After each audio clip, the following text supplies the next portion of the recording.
Ottmar Gröber s'est donné pour mission d'améliorer l'eau de Styrie. Pour aménager les cours d'eau, il utilise des blocs de roche. Il obtient ainsi le même résultat que les activateurs branchés sur les robinets domestiques, la stimulation de l'eau par des turbulences, des vibrations.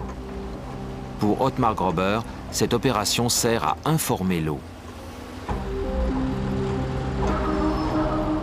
Ottmar Gröber se rend dans une carrière afin de trouver pour son futur projet des blocs de pierre de 10 tonnes composés de magnésium et de quartz.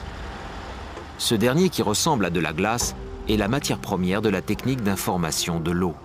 Le quartz, c'est de la silice naturelle cristallisée. Ce quartz-ci est d'une qualité exceptionnelle. Plus il est pur, plus il porte d'informations. J'ai ici également du quartz cristallin, c'est-à-dire du cristal de roche en devenir, encore plus proche de l'eau par ses caractéristiques. Le cristal de roche serait donc la roche idéale pour transmettre des informations à l'eau.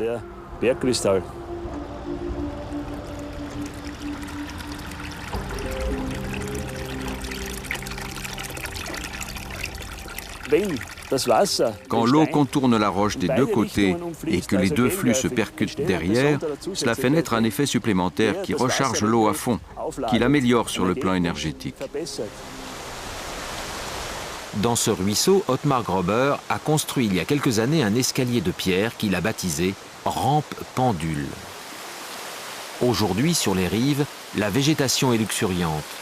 L'herbe des prés en aval de l'escalier est 1 mètre plus haut que celle des prés en amont. Pour Ottmar Gröber, il s'agit d'un phénomène.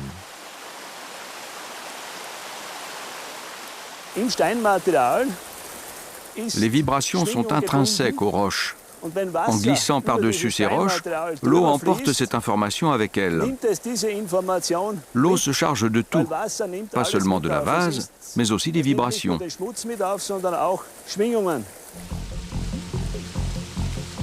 Une eau stimulée par de telles vibrations garde-t-elle la trace de ces informations? Si oui, combien de temps?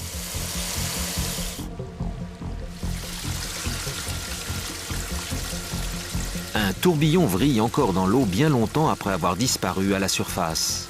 En colorant l'eau, on rend visible des phénomènes qui rappellent ceux d'un organisme vivant.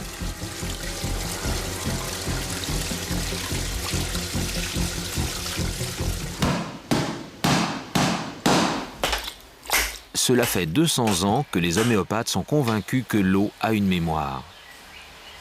Peter Handler fabrique un remède homéopathique dont la substance active est diluée et mélangée à de nombreuses reprises. À la fin du processus, le rapport de dilution est d'1 goutte de produit actif pour le contenu de tous les océans. En d'autres termes, la substance est tellement diluée qu'elle n'existe même plus dans l'eau. En revanche, l'information de cette substance serait toujours présente. Peter Handler étudie les effets du remède homéopathique sur les têtards. Depuis 15 ans, ses recherches démontreraient que ces solutions diluées à l'extrême, appelées remèdes homéopathiques, agissent sur les jeunes amphibiens. Les résultats ont été confirmés par 5 autres laboratoires.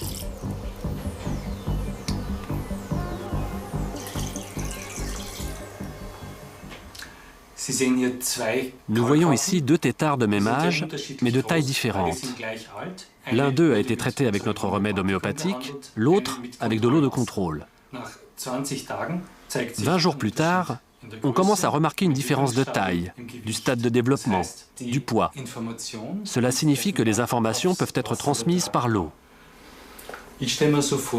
Je compare ce phénomène à un CD informatique sur lequel sont gravées des informations, ou bien à un livre dans lequel les informations se retrouvent uniquement sous forme de signes et de chiffres. Pourquoi l'eau ne pourrait-elle pas enregistrer des informations comme le cristal, comme un CD? L'hydrologie moderne a mis au point un modèle d'explication. Dans une molécule d'eau, les atomes d'oxygène et d'hydrogène forment des dipôles qui s'attirent et constituent des liaisons hydrogènes. Un tas de molécules sont ainsi liées, formant un agrégat représenté ici sous forme de sphère pour plus de facilité. Les agrégats adoptent toutefois toutes sortes de formes géométriques.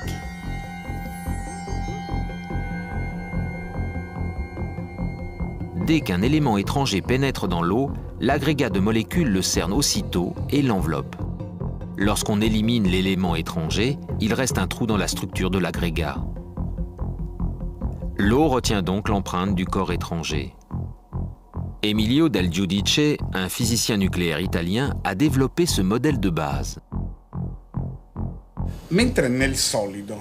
Alors que dans une matière solide, les atomes ne changent pas de place, dans un liquide, en revanche, ce message a une forme rythmique, comme une danse.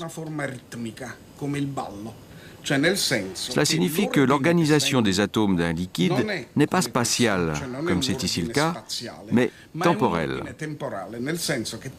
Toutes les molécules bougent au même rythme, comme dans une danse. Cela signifie donc aussi que la configuration des molécules d'eau est désordonnée sur le plan spatial, mais leurs électrons oscillent tous au même rythme. Si l'on joue de la musique au-dessus d'un récipient d'eau, l'eau se met à danser, un phénomène vibratoire. La comparaison des molécules d'eau à l'état liquide avec un couple de danseurs peut être formulée de la façon suivante. Sur la piste de danse, personne ne danse de la même façon. Les variantes sont extrêmes, mais tous les couples obéissent au même rythme. Voilà pour la théorie. En 1988, Jacques Benveniste, décédé le 3 octobre 2004, prétend avoir démontré la mémoire de l'eau et donc l'efficacité de l'homéopathie. Peu après, il est mis au banc de la communauté scientifique. L'affaire de la mémoire de l'eau a fait un scandale qui a largement dépassé les frontières de l'Hexagone.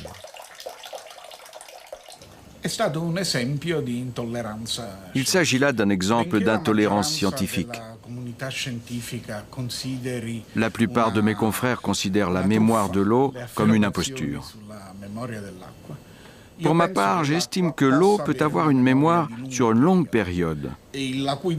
Après une évaluation prudente, cette durée peut aller de 1 mois jusqu'à plusieurs années.